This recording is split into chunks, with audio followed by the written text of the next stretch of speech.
안녕하세요. 오늘 알아두면 가장 있어 보이는 경제 또는 정보기술 이야기 단 하나만 골라서 전달드리는 티묵모닝 2022년 8월 16일자입니다. 오늘 가져온 이야기는 4차 대만 해협 위기예요. 최근 중국은 긴장의 끈을 놓지 못하고 있습니다. 특히 미국과의 관계에서 말이죠. 지난 8월 15일 한국의 광복절에 중국은 전투 대비 순찰과 실전 훈련을 했습니다. 중국 내 카톡 같은 메신저의 위챗의 공식 계정을 통해서 인민해방군 동부정구 스이 대변인은 15일에 대만 섬 주변 바다와 하늘에서 연합전투 대비 순찰과 실전 훈련을 했다고 직접 밝혔습니다. 그리고 대놓고 미국과 대만이 정치적 술수를 부려서 대만 해협을 지키기 위해 그랬다고 얘기했죠. 지난 8월 2일부터 3일 미국의 권력설 3위 미국 하원의장 펠로시 의장이 아시아 순방에서 대만을 방문했었을 때 대만을 포위하며 강력하게 중국이 반발했었는데요. 이 포위와 이로부터 이루어진 훈련을 8월 10일까지 이어졌었어요. 그럼 이번에는 왜 또 난리가 난 걸까요? 미국 하원의장의 대만 방문으로 끝난 것이 아니라 미국의 상원의원과 하원의원 일부가 모인 의회 의원단이 8월 14일과 15일 대만 방문을 이어갔기 때문입니다.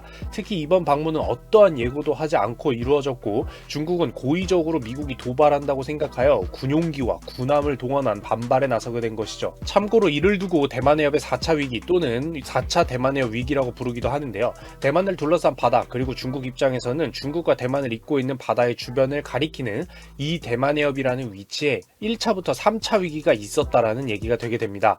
여기서 1차 위기는 1954년에서 1955년을 가리키고요. 이때 중국 본토에 위치한 대만을 실제 지배하고 있는 땅이었던 진먼다오에 중국의 포격이 있었고 이때 대만과 미국이 상호 방위 조약을 체결했었습니다. 서로 지켜줍시다 하는 조약을 체결했다는 거예요. 그리고 이어지는 2차 위기는 1958년으로 또다시 진먼다오 즉 대만의 땅에 포격이 있었고 미국이 방어를 위해 병력을 실제로 집결시키는 것까지 진행이 되게 됩니다.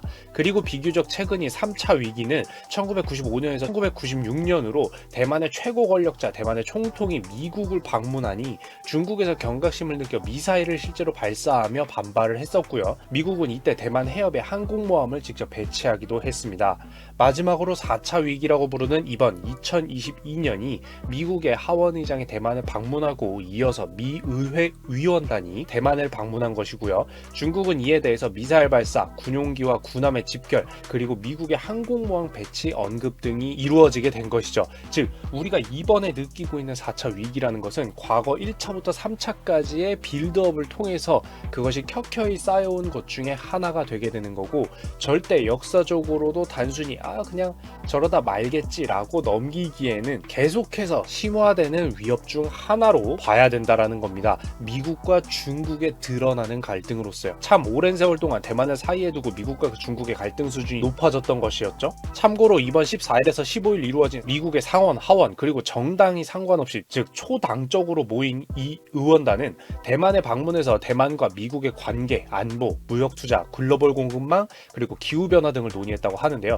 이는 아시아 지역에서도 사실상 현재 전 세계가 신경 쓰고 있는 가장 핵심적인 키워드가 무엇인지 나열된 거나 다름이 없습니다. 그리고 참고로 대만에는 TSMC라는 반도체 제조회사가 있기 때문에 반도체와 관련해서 세계적인 관계를 개선하고 힘을 키우려고 하는 미국의 의도도 이 안에 있다고 해석할 수가 있어요. 물론 단순히 세계적인 이슈 이렇게 볼 게 아니라 미국이 아시아에서 중시하고 있는 키워드라고 볼 수도 있겠고요. 쉽게 말해 내편 찾기, 글로벌 공급망, 반도체를 포함해서 그리고 기후위기 그렇죠? 이것들을 핵심으로 알아두면 되겠네요. 정리하자면 대만 해협을 사이에 두 미국과 중국의 갈등은 갈수록 심화되고 있고 그래서 역사적으로 4차 대만 해협 위기라고까지 부르게 되고 있습니다.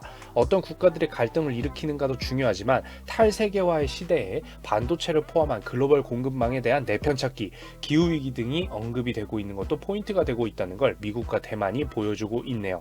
여기까지 오늘도 있어 보이는 경제 또는 정보기술 이야기로 커피 한 잔 즐기실 수 있도록 준비를 해봤는데요. 도움이 되었으면 좋겠습니다. 이상 티묵이었습니다. 구독과 좋아요, 알람 설정까지 부탁드리도록 하겠습니다. 감사합니다. 이 영상은 많은 시청자분들 덕분에 제작되고 있습니다. 여러분들 덕분입니다. 감사드립니다.